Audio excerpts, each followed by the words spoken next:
CCTV ফুটেজে দেখা যায় শনিবার দুপুরে একটি সিএনজি অটোরিকশা ত্রিমোহনী থেকে বাইপাস হয়ে খাজানগরের দিকে যাচ্ছিল। ত্রিমোহনী বাইপাস সড়কে একটি গ্যাস সিলিন্ডারবাহী ট্রাক অটোরিকশার সঙ্গে ধাক্কা খায়। এতে অটোরিকশাটি দুমড়ে মুচড়ে গেলে ঘটনাস্থলেই ৩ জনের মৃত্যু হয়। দুর্ঘটনার পরপরই এলাকার লোকজন উদ্ধার কাজ শুরু করেন। খবর পেয়ে পুলিশ ঘটনাস্থলে পৌঁছে মরদেহ উদ্ধার করে। গুরুতর আহত 2 জনকে উদ্ধার করে কুষ্টিয়া জেনারেল হাসপাতালে নেওয়া হলে চিকিৎসক তাদের মৃত ঘোষণা করেন। হঠাৎ করে দেখে যে রাস্তায় শব্দ হলো, তা আমি আবার তাকালাম, দেখে যে গ্যাসবাহী গাড়িটা ব্রেক করলো।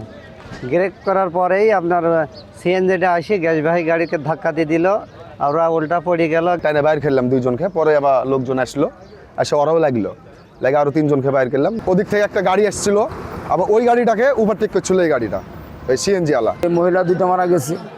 এরা খাজানগরে ছেলের বাড়ি আসতেছিল মেয়ের বাড়ি থেকে।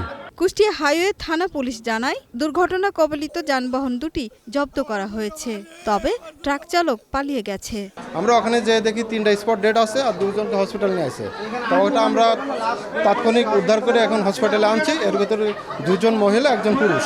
নিহতরা হলো খাজানগর এলাকার মৃত সিরাজুল ইসলামের 2 স্ত্রী আমেনা খাতুন ও কমেলা খাতুন। আমেনার মেয়ে জামাই অটোরিকশা চালক জাকারিয়া, খাজানগর এলাকার আব্দুল মালেকের ছেলে আশরাফুল ও তার স্ত্রী শিরিনা খাতুন। সুরাইয়া অনু, গ্রিন নিউজ ডেস্ক।